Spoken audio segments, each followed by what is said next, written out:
Pretender vivir en un ambiente sin riesgos es una utopía, pero no hacer los esfuerzos requeridos para evitarlos sería una gran irresponsabilidad. Por eso, cada semana contribuiremos contigo para que puedas alcanzar el pleno desarrollo de tus potencialidades, el logro de tus metas más preciadas, la oportunidad de disfrutar una vida saludable y la seguridad a los que tienes derecho. Contribuiremos proactivamente con el desarrollo sostenible que mereces. Es mejor prevenir.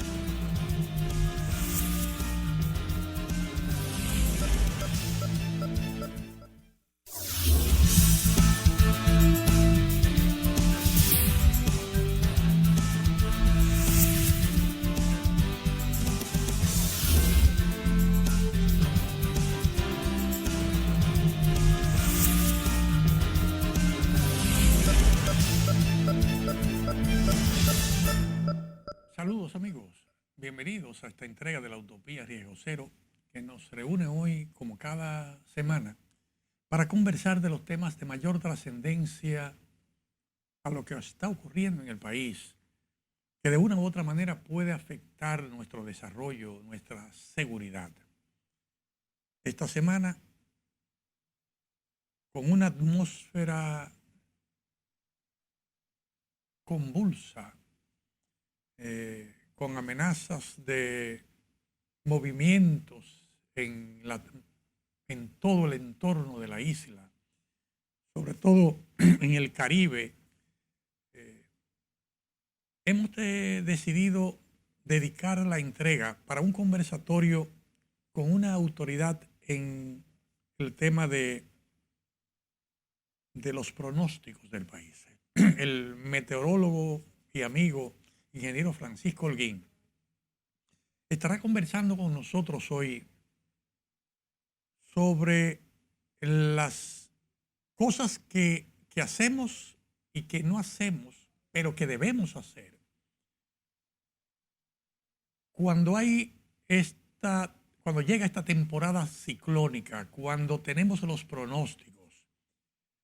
Vamos a analizar cómo ha cambiado la meteorología en los últimos 30 años, digamos, cuáles eran las herramientas meteorológicas que teníamos disponibles en la República Dominicana a finales del siglo pasado y lo que tenemos ahora, y cuál era la conducta que teníamos en la comunidad, las autoridades, los líderes a finales del siglo pasado. ¿Y cuál es la conducta que tenemos hoy ante los eventos que son los mismos, quizás más agravados hoy, los eventos que ocurren periódicamente en nuestro territorio? ¿Y cuál es la conducta nuestra? ¿Cómo se mantiene? ¿Es la misma conducta? ¿Esperamos que ocurran los eventos para después actuar? ¿O hemos evolucionado al tener mejor calidad de información, o hemos evolucionado de una conducta reactiva a una conducta proactiva? Pasaremos revista a la calidad y a la intensidad de los eventos que nos amenazan, la frecuencia de esos eventos, la gravedad de la situación de ordenamiento territorial que tenemos hoy comparada con la anterior, una mayor cantidad de población expuesta, asentada en lugares inestables o en lugares inundables, y una actitud pasiva, digámoslo así, de la población que está en riesgo en muchos lugares porque no hemos avanzado adecuadamente en el proceso de empoderamiento de la comunidad, la capacitación de los miembros de la comunidad para convertirse en un agente que reduzca los riesgos, sino más bien sigue siendo una comunidad que espera que vengan los eventos para que la autoridad llegue con la mano amiga, bienhechora, que colabora, que mitiga, que apoya un poco el sufrimiento de aquellos que han sido afectados. No se vayan, queridos amigos, porque en breve entramos en materia con nuestro invitado del día de hoy, ingeniero Francisco Holguín, subdirector de la Oficina Nacional de Meteorología de la República Dominicana.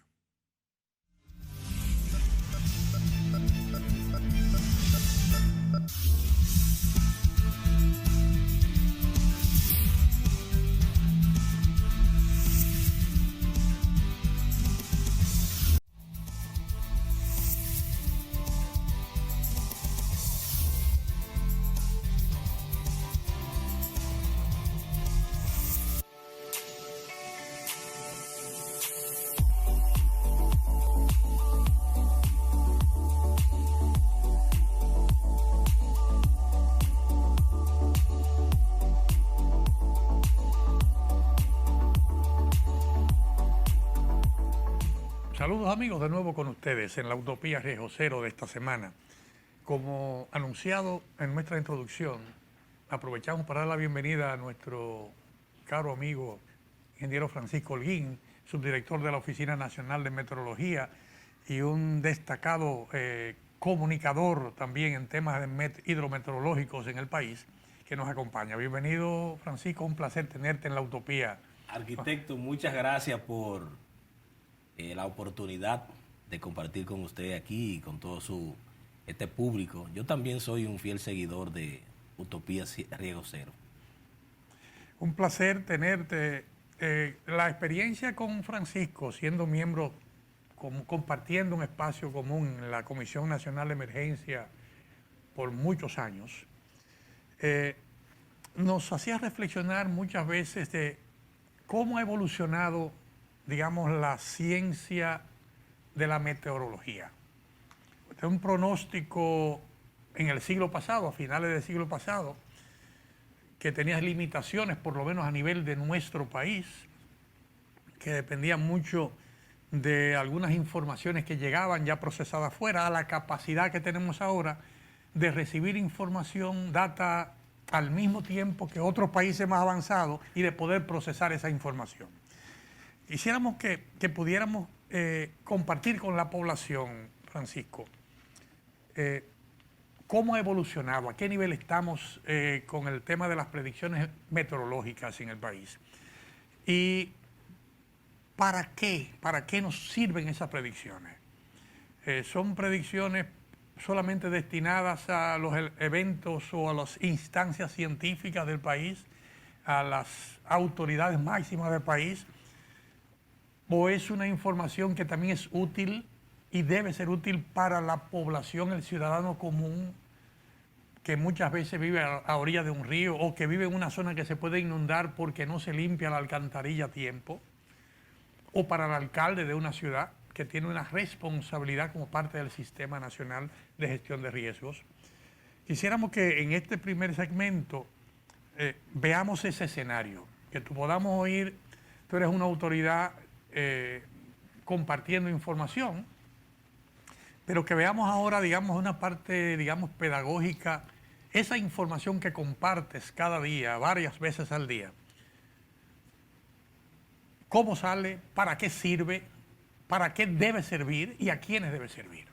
Bien, arquitecto, con relación a la primera parte de la pregunta, ¿cómo ha evolucionado el pronóstico?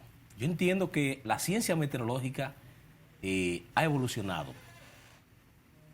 En ocasiones, algunos países, tal vez por asuntos económicos, nos quedamos un poquito atrás, que todavía estamos buscando la información en la internet y no tenemos.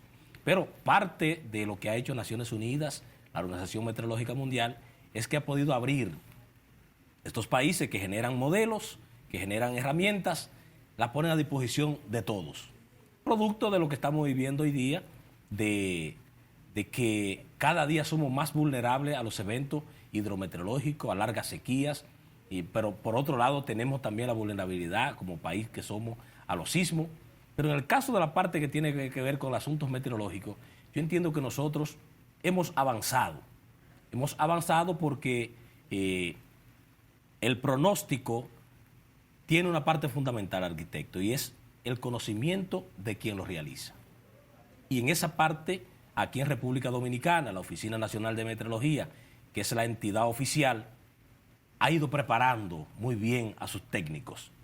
Ahora, ¿es ese pronóstico, para contestar la otra parte de la pregunta, es ese pronóstico exclusivo para mandarlo a una institución y que el que está allí en un lugar que realmente necesita la información inmediata, hay que darle un protocolo para esperar una hora específica para podérselo decir en una rueda de prensa? No, no estoy de acuerdo. El pronóstico debe de salir directamente a esas instancias para que el que está en la parte vulnerable lo reciba y lo interprete. Porque también a nuestros pronósticos todavía estamos muy técnicos. Le puedo decir eso, que todavía tenemos mucho tecnicismo, que la persona que está allí en la zona vulnerable no la interpreta. Pero, gracias a Dios, nosotros hoy tenemos una ley como país, la ley 147-2, instancias tenemos que tratan de que la información llegue a esa persona. Los alcaldes debiesen ser personas que antes de tomar la alcaldía se le dé un curso de gestión de riesgo y se le enseñe la ley y su responsabilidad. Porque las alcaldías no tienen que esperar, digo yo, que ni Defensa Civil ni el COE le tenga que decir lo que hay que hacer, sino que ellos ya, por su responsabilidad como gobierno local, deben inmediatamente, desde que se anuncie el fenómeno, actuar. Entonces, yo entiendo que esa parte, un asunto protocolar, la información meteorológica pasa de una instancia a otra y llega allí ya no como información, llega como una forma reactiva hacia el ciudadano que está vulnerable, porque lo que van es a sacarlo porque se dijo allá, pero él no sabe nada, ¿por qué lo van a sacar? Entonces, esa parte todavía hay que trabajarla, hacer un pronóstico mucho más específico que fluya más rápido, vías tecnológicas para que la gente la reciba. Yo entiendo que en esa parte, poco a poco, vamos avanzando hacia un futuro mejor.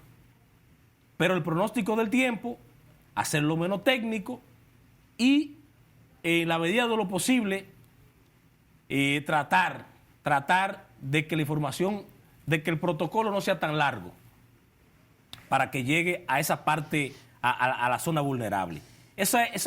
Entiendo que dentro de la pregunta que me hizo, que fue bastante extensa, yo creo que hemos avanzado, hay mucho por hacer, pero que todavía también hay una parte, arquitecto, porque no puedo, yo sé que la gente cuando en un pronóstico, tú no puedes decir todo lo que hay porque lo hace tan extenso y la gente lo lee, porque la gente no te lee 140 caracteres en un Twitter, imagínate una hoja donde tú quieras detallarle todo. Entonces yo creo que sí, arquitecto, que nosotros hemos avanzado, la tecnología ha avanzado bastante y cada día esa parte, el recurso humano que elabora el pronóstico también se ha preparado. Pero nosotros tenemos, por ejemplo, pronósticos. Yo creo que hay pronósticos de buena calidad, que no es un diagnóstico, porque el diagnóstico es algo que va a ocurrir.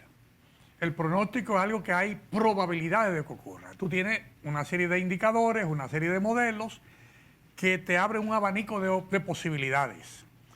En el marco de la meteorología, que hayan ese abanico de posibilidades, que generalmente lo presentan con un cono de posibilidades.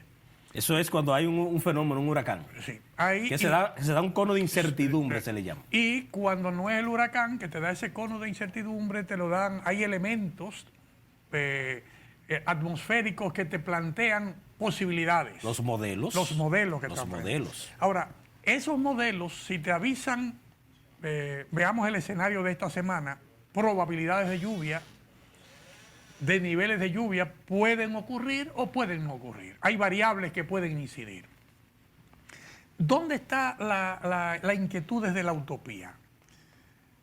Que nosotros sabemos que en un periodo del año, normalmente era desde mayo hasta noviembre, pero ya no es de mayo, puede ser abril, puede ser en cualquier momento del año, pero hay información que te presentan modelos de lluvia que se necesita en algunos lugares para acumular el agua que usamos en nuestras presas para irrigar el campo, para alimentar los acueductos, para alimentar el ganado, para usar en nuestras viviendas, pero también un agua que en demasía, cuando no tenemos ese río regulado, genera inundaciones en algunos lugares.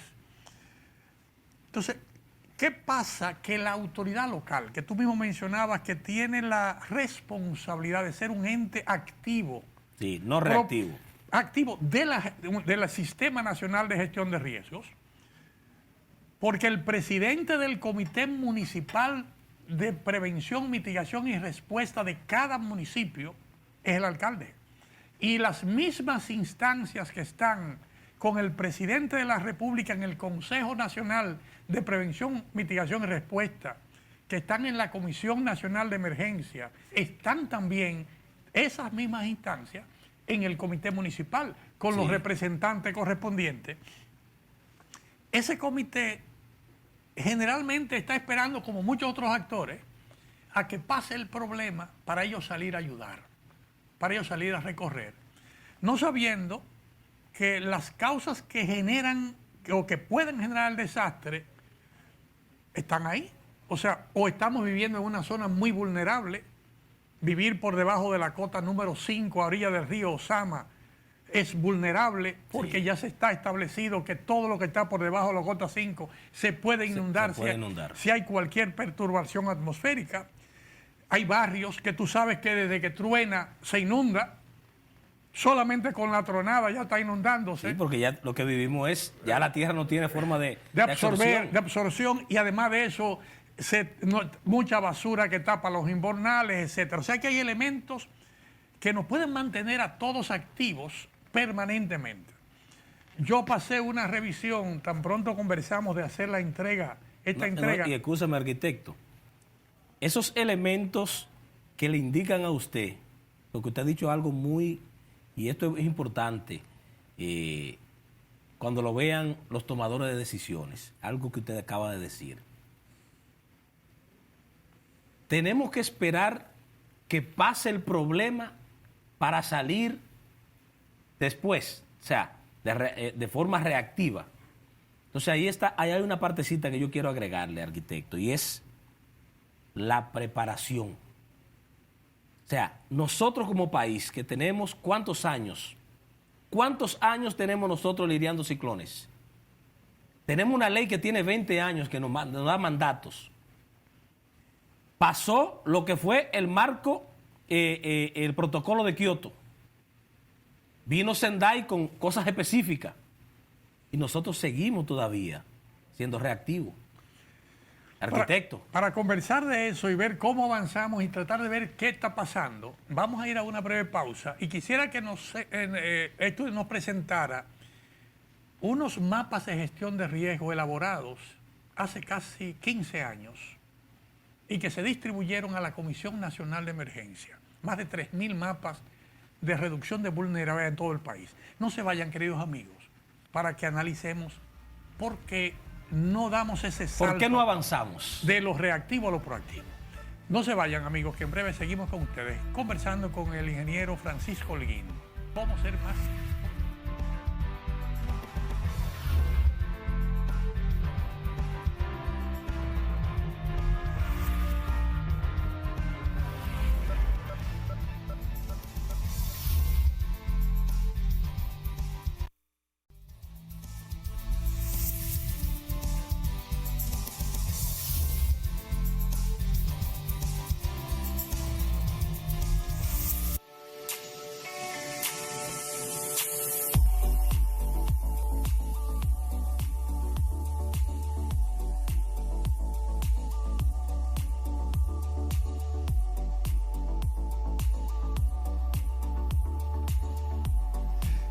Francisco, nosotros hace unos años quisiera que nos presentaran unos mapas, los mapas de gestión de riesgo de múltiples comunidades. Había un problema grave de inundaciones después del huracán, la tormenta Jean.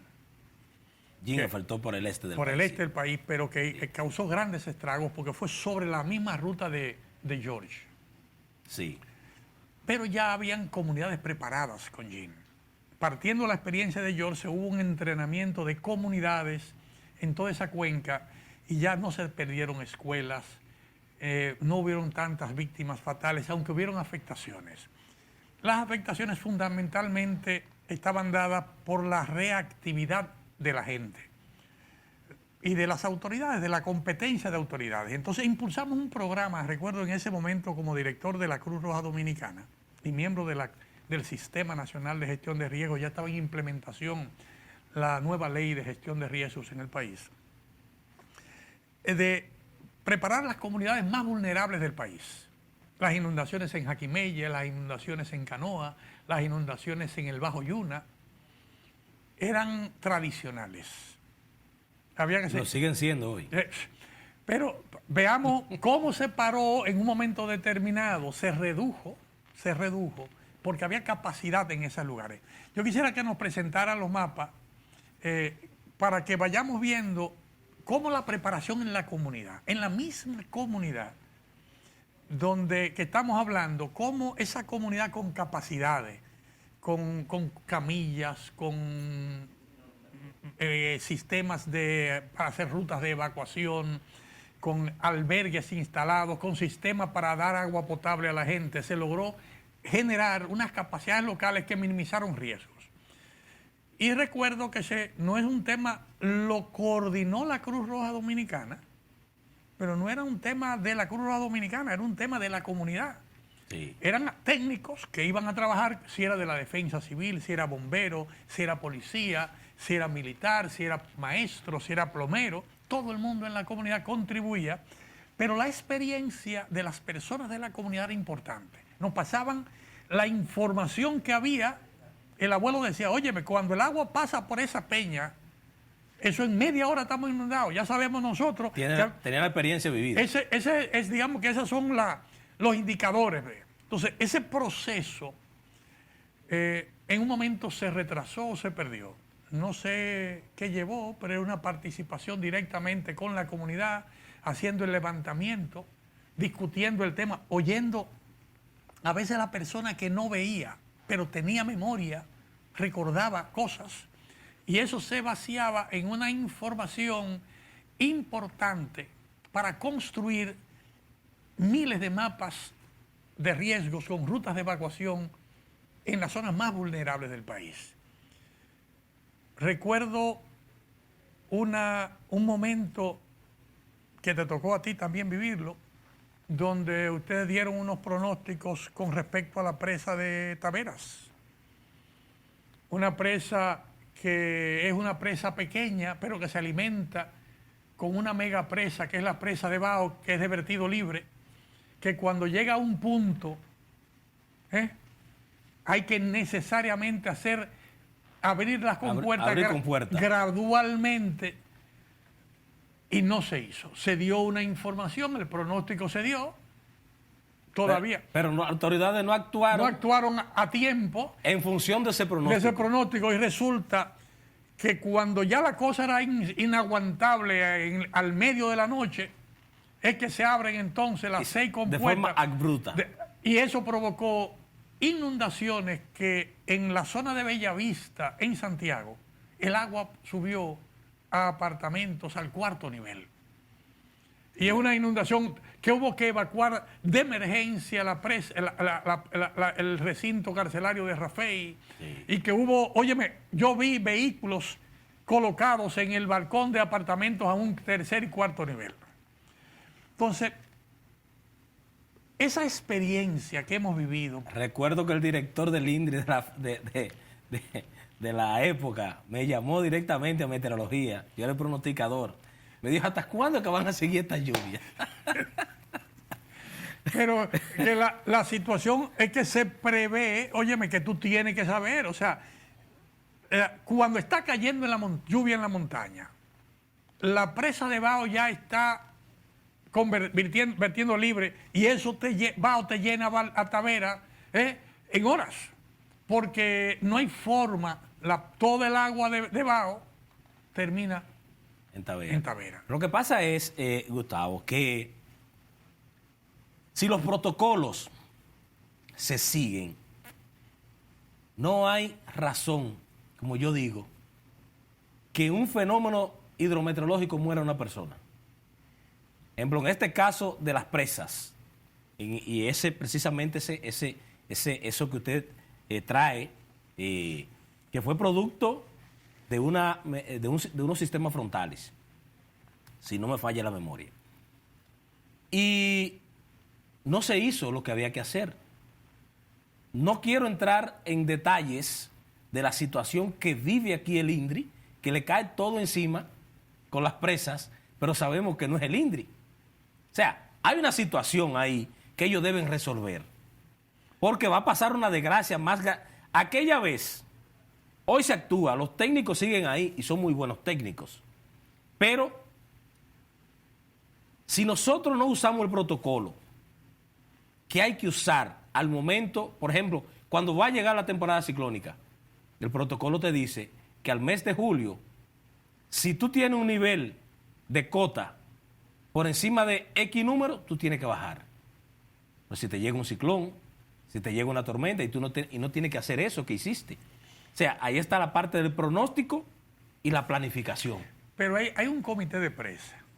¿Sí? Hay un comité de presa donde intervienen varias instituciones. Sí. O sea, EGI dice que el agua es de EGI y la quiere para electricidad. Ahí está O sea, problema. el INDRI, No quiero, yo no quiero entrar en esos detalles, pero por ahí queda el asunto. No, pero tú tienes que el INDRI dice que es de él porque la necesita para los canales de riego. Pero la CAS o INAPA dice que es de ella porque la necesita el agua para mantener los niveles de los acueductos. Sí. Entonces, ese comité de presa, partiendo de la prioridad de que lo más importante es garantizar el agua para el consumo humano, de esa primera prioridad, pero no la única, es una prioridad, porque si yo irrespeto esas prioridades y la quiero conservar para todo el mundo, va a pasar lo que pasó en Santiago siempre, que de repente el agua entonces no es de nadie porque se desborda generando inundaciones y a veces pueden haber situaciones peores en una presa, que lamentablemente pudieran ocurrir, pero que debemos, por suerte no ha ocurrido todavía en el país. Hay otros países donde ha ocurrido situaciones peores. Sí. Entonces, esos protocolos, yo entiendo que tu llamado es que, ok, el comité de presa no es un tema de decisión del director del INDRI, ni del director, ni de la medidora de GI, o el director de la CAS, no. Es un tema de que los técnicos que están ahí tienen que seguir un protocolo de acuerdo a lo establecido. De acuerdo a lo establecido. No es esperar que me llamen. Para evitar una desgracia. Una desgracia, eso. Y hay que actuar de esa manera. Y que el Estado tiene que seguir construyendo más presas, porque en la medida que hay mayor cantidad de presas, conservamos más cantidad de agua, menos agua se va al mar, entonces hay menos urgencia de conservar cada galón de agua, porque tenemos el agua que necesitamos en diferentes recipientes. Sí, así es. Ahora, ¿cómo nosotros ahora, con ese ejercicio de revisar experiencias, lecciones aprendidas, podemos incidir para que a esa ecuación donde hay autoridades nacionales, hay técnicos nacionales y locales, la comunidad pueda entender que tiene un rol importante? Que hay informaciones que si la comunidad sabe que vive en una zona vulnerable, que puede ser afectada por el nivel de agua en un momento determinado o por la escasez de agua en otro, que esa comunidad hay tareas que tiene que hacer y que la información le va a llegar, porque la información, si te dice que hay una alta pluviometría y ha estado lloviendo el mes entero y están los suelos saturados, tú sabes que la absorción va a ser menor y que el agua va a correr hacia las presas o río abajo generando afectaciones. Y yo como ciudadano que estoy ahí sé la tarea que me toca. ¿Quién debe ayudar? La Comisión Nacional de Emergencia. Escúcheme que le interrumpo, pero esa tarea que le toca a usted como ciudadano necesita previo, ejemplo, ese trabajo que estuvimos observando de cuando usted era director de Cruz Roja, vimos las personas en las comunidades enseñándole, trabajando con la comunidad eso se ha ido perdiendo. O sea, ¿quién está haciendo eso hoy? ¿Defensa Civil? No sé quién dirige la Cruz Roja hoy, si esos trabajos se siguen haciendo. No lo veo. Yo vivo viajando hacia el sur. O sea, estoy inmerso en estas cosas. Y esos actores, como era usted, no sé si es que lo hemos ido perdiendo, porque las vulnerabilidades están ahí. Entonces, si tú no empoderas a la comunidad, si tú no haces el trabajo de planificar la comunidad, que por eso le decía ahorita, los alcaldes, no puede llegar un político allí, llegué, gané, y yo traigo mi librito. Yo le digo a algunos amigos que hoy día el político que no hable de gestión de riesgo y de gestionar, sobre todo los municipios, en función de la gestión de riesgo, lamentablemente va a pasar lo que está pasando hoy día, con alcaldes que llegan como el paracaídas. Usted sabe, yo que he aprendido tanto de usted sabe por qué se le dice a la gente que llega de paracaídas. Porque llega y no sabe qué es lo que va a hacer, hacia dónde se va a dirigir. Entonces, hasta que la comunidad no la empoderemos, no trabajemos con ella, la eduquemos, porque usted sabe que el asunto de la vulnerabilidad, el riesgo es social. ¿Dónde está el riesgo? Donde hay gente. Porque en una montaña, de forma natural, tiembla la tierra, está lloviendo, hay un deslizamiento, no pasa nada. Porque, ahora, si tú tienes personas allí, ya hay riesgo. Entonces, el riesgo es social.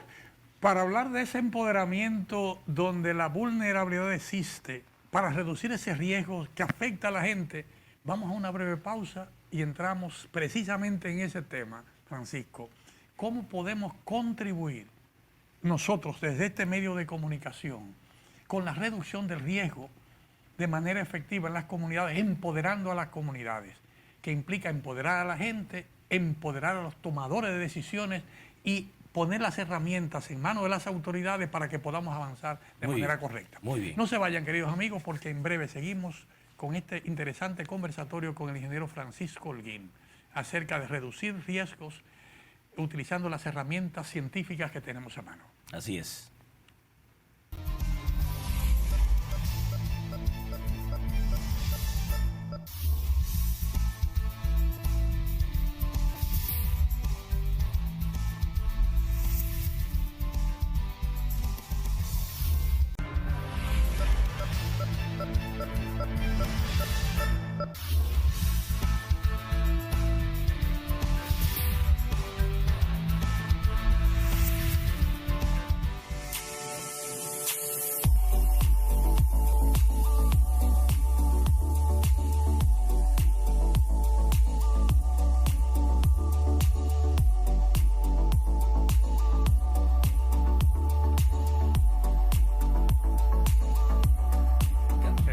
Queridos amigos, seguimos aquí en este conversatorio con el ingeniero Francisco Holguín y la necesidad de ser proactivos.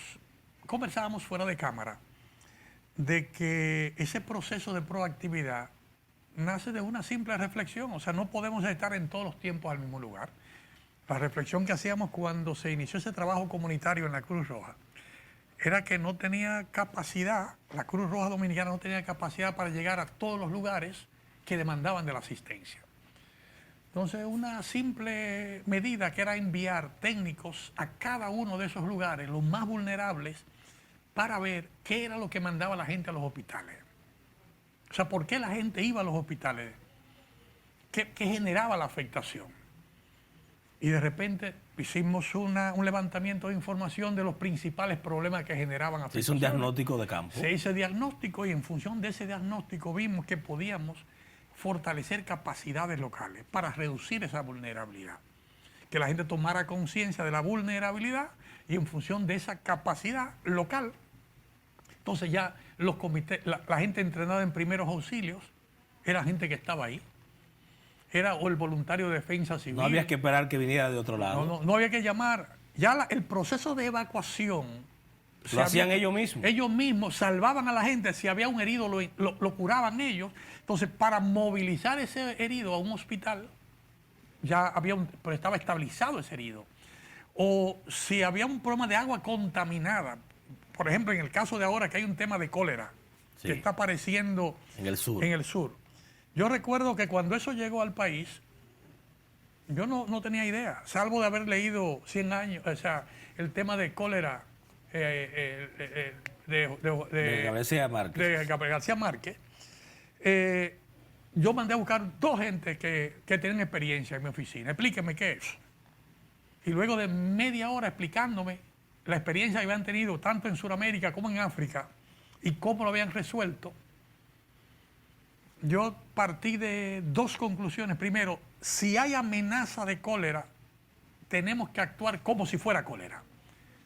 El decir, eso no es en lo que se averigua, si tiene la característica de cólera, es cólera, y hay que inmediatamente poner el plan de acción para prevenir el cólera. Así es. Entonces, el cólera mata gente rápido. Sí, lo deshidrata. Entonces, ¿qué pasa? Yo no puedo, no es que lo mata allá, es que si yo llevo a gente con cólera al hospital a tratarlo, Puede afectar a otro. a todo lo que tenga ahí. O sea, una gente solamente con cólera me crea un caos en la emergencia del hospital. A menos que el hospital esté preparado para atender casos de cólera, que tenga una unidad de atención de cólera. Y yo recuerdo que le sugerí, producto de esa intervención, yo mandé a preparar unas camillas con hoyo. Y cuando en una reunión de la OPS yo mencioné que era necesario tener camillas con hoyo en los hospitales para prevenir, un técnico se burló de mí. Me dijo, pero que usted cree que estamos en el siglo XIX. Entonces, una ciudad moderna, ¿cómo tiene una de camilla con hoyo? Bueno, no dije más nada, pero yo tenía 200 camillas con hoyo, ya mandé a hacer. A los 3 días estaba ese técnico en mi oficina preguntándome que qué me había hecho la camilla con hoyo, porque tenía un caos en 3 hospitales. Porque desde que tú llegas con ese incontinente, la gente que va con cólera, tú no lo puedes contener, no da tiempo de que vaya al baño. No. Entonces, la única forma es que tengan una camilla con hoyo y un recipiente para colectar los excrementos, porque si eso se riega en la emergencia, ya esa es una zona inmanejable para todo. Totalmente contaminado. Entonces, la gente le sale corriendo y es un caos. Entonces, el tema es que eso es algo que se cura fácil, porque tan pronto tú determinas si hay un problema en ese lugar, hay que ver el agua, no es si vino o no vino de un sitio. Hay un problema ya. ¿Qué agua están tomando? El agua es el contaminante por excelencia. Entonces hay que suprimir esa fuente de agua y garantizarle agua potable de calidad. Sí. Y agua de calidad, necesariamente. Entonces, un solo caso que se presente, te puede afectar el país entero. Entonces, ¿cuál es el principal elemento, entrando a ese tema de la importancia de la proactividad? El principal lugar donde hay mayor cantidad de inmigrantes haitianos. Sabemos que hay cólera en Haití. El lugar donde mayor cantidad de haitianos hospedados en la República Dominicana, donde hay mayor concentración, donde hay más oportunidades de trabajo. Sí. Resulta que el hoyo de Friusa, En el este. es el lugar de más alto riesgo. Luego los lugares de las construcciones en Santo Domingo, en el mismo centro de la ciudad, todos los vendedores de fruta en la zona metropolitana de Santo Domingo, la mayoría son nacionales haitianos que hacen un excelente trabajo de distribución, que no tienen acceso a sistemas de saneamiento adecuado, sanitarios en la ciudad moviéndose. Entonces, si hay un riesgo, el tema no es negar, sino actuar con proactividad, garantizar las facilidades, que la gente entienda que no debe comer nada si no se lava las manos. De la mano a la boca no puede ir nada si tú no tienes las manos lavadas adecuadamente, es un tema de higiene, y que haya fuentes permanentes en diferentes lugares donde la gente se pueda lavar la mano para funcionar. Sí. Eso mismo pasa con las inundaciones o con cualquier otro tema de gestión de riesgos, que hay que tener la información correcta para tomar las decisiones. Para tomar la decisión. Entonces, en el tema de meteorología que estamos hablando, la ley establece que la base del sistema nacional es el Comité Municipal de Prevención, Mitigación y Respuesta. No es un comité de respuesta, es un comité de prevención, mitigación y respuesta que tiene un alto componente de preparación y capacitación que no se está haciendo. El gran problema está en que ese componente no se desarrolla y que hubo en un momento un trabajo intenso de trabajar con las escuelas. Tú tienes que en el sistema escolar nacional, tú tienes más de 3 millones de personas. Podría llegar a 4 millones con todos los miembros de la comunidad educativa, lo que te permitiría llegar a toda la población del país, a todos los hogares, con la información, con la capacitación que es necesaria, en una alianza permanente entre todos los actores, pero tiene que haber la conciencia de que a todos nos toca. Sí, y sobre todo también, arquitecto, la parte de, tenemos la ley. Usted hablaba de esa ley, es del año 2001, la que tenemos. 2002. 2002. Yo entiendo que está un poquito vieja, porque usted ha dicho algo. Esa Comisión Nacional de Emergencia, que se reúne, creo que cada mes. Cada mes, un miércoles de cada mes. Sí. Yo, cuando era parte de esa comisión, propuse a algunos directores que eso tenía que replicarse. O sea, usted acaba de decir, viene un fenómeno, entonces el alcalde se reúne. Cuando le dicen que su provincia está en alerta, es que busca el de la defensa civil. Pero si hubiese permanentemente que esa pequeña comisión regional o municipal se reúne la policía, defensa civil, los bomberos, Cruz Roja de la zona, usted puede estar seguro que la vulnerabilidad que existe entre nosotros en República Dominicana no fuera tan alta, fuéramos un poquito más resilientes ante los eventos hidrometeorológicos. Pero si tú eres reactivo, a ti no te importó como alcalde durante 6 meses, pero llegó una inundación y tú quieres actuar. No, pero tú puedes estar seguro que si ese espacio se abre y se reúne también mensual, donde la Defensa Civil lleva la problemática, un resumen de lo que hizo todo el mes, la Cruz Roja por igual, donde estuvo, la Policía Nacional, donde se están dando los casos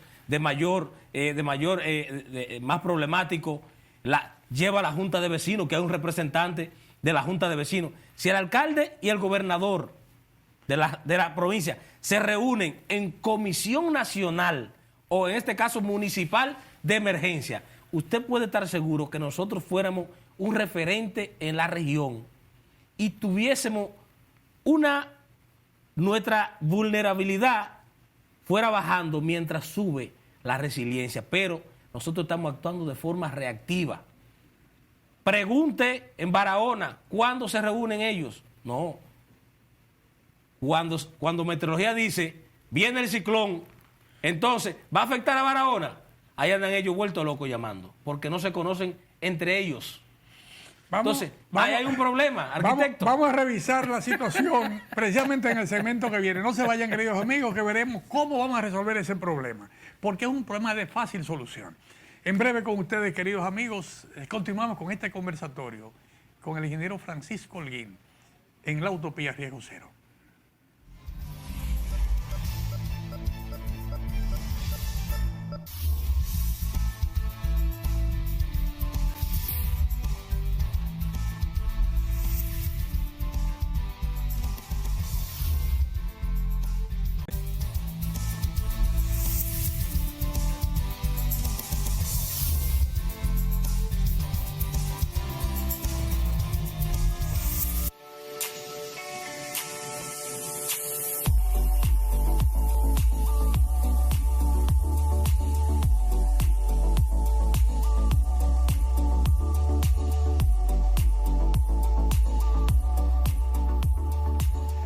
Queridos amigos, pasamos revista a los avances de nuestro conversatorio, Francisco.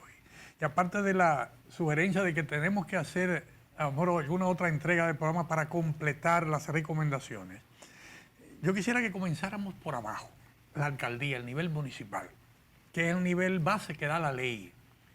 La ley establece, el primer organismo que establece la ley es el Comité Municipal de Prevención, Mitigación y Respuesta, donde hay 26 miembros de los que conforman la Comisión Nacional de Emergencia que componen eso bajo la presidencia del alcalde. Y luego de ese nivel viene el provincial, donde el gobernador preside un consejo provincial con los representantes provinciales de esas instancias. Los gobernadores son más proactivos. Tú sientes que el gobernador se reúne, pero aquí hay el problema que el gobernador se reúne a trabajar con el territorio y el gobernador no tiene territorio. El gobernador es una instancia de coordinación de todos los municipios de su provincia. Pero va a depender, arquitecto. Porque en ocasiones el gobernador es el gobierno central y el alcalde es de otro partido. No, pero y ahí viene el conflicto. Pero está bien, pero como el tema de gestión de riesgo se evita cuando el alcalde de manera temprana, en enero, febrero, antes de las lluvias, trabaja su planificación. Se reúne, él convoca a esos 26 miembros. Todos, señores, queremos ver el historial de riesgo del año pasado. ¿Qué pasó? Sitios vulnerables, todo el mundo reporta. Y sabe que las inundaciones va a ser lo más frecuente. Y sabe que las inundaciones se dan porque a veces hay que revisar toda la cuenca alta del río que pasa por el pueblo, que es el que genera las inundaciones, porque hay una cantidad de troncos secos de jabilla, de almendra, sueltos. Y hay que tratar la cuenca. No, que hay que recogerlos, picarlos, sacarlos, porque si no, cuando ese tronco baje, porque el agua lo va a bajar al río y va a entaponar el puente. Te genera una represa en el puente y viene la inundación. Entonces, ¿qué pasa? Esa represa rompe el acceso al pueblo, se lleva la tubería del acueducto que está ahí en ese aproche, y viene todo el problema. Entonces, fíjate cómo en enero o en febrero ese alcalde tranquilamente se reúne y puede invitar ahí a los dueños de las empresas, a los dueños de camiones, a los dueños de equipos pesados, para que con tiempo, en el mes de marzo, antes de las lluvias, antes de que vengan los pronósticos, se pueda hacer una revisión donde todas las comunidades participan identificando lugares vulnerables y elementos que puedan afectar. Eso no se hace. Pero, escúcheme, alcalde, arquitecto. Lo que pasa es que tengo el asunto del alcalde en la cabeza. Mire, usted ha dicho enero, pero los cambios en el clima ya no obedecen a que un fenómeno se te forme en enero. Tenemos la experiencia del 4 de noviembre del año pasado, aquí en la capital. Sí, sí. Entonces, yo creo, y no que creo, estoy más que seguro, si este programa, los alcaldes lo ven, y estas buenas recomendaciones que le estamos dando, sobre todo usted por su experiencia, reducimos los riesgos que hay en nuestras comunidades.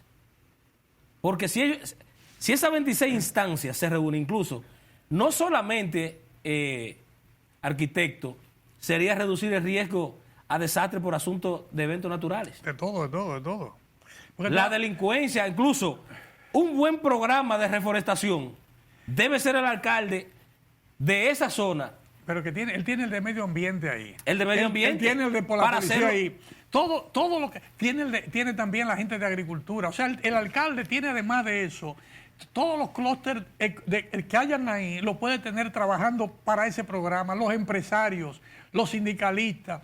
O sea, esa reunión que usted propone, o que usted dice, esa es una utopía. No, pero fíjate que... Esa es una utopía porque fíjate, no se reúnen. Pero en un momento determinado, te voy a decir, en un momento determinado, para resolver el problema de Jaquimelle, yo recuerdo que me reuní con el alcalde de ese momento en Barahona.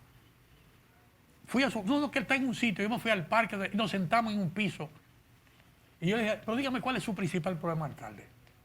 Recuerdo que me dijo el río Virán. Que no, eso es la inundación permanente.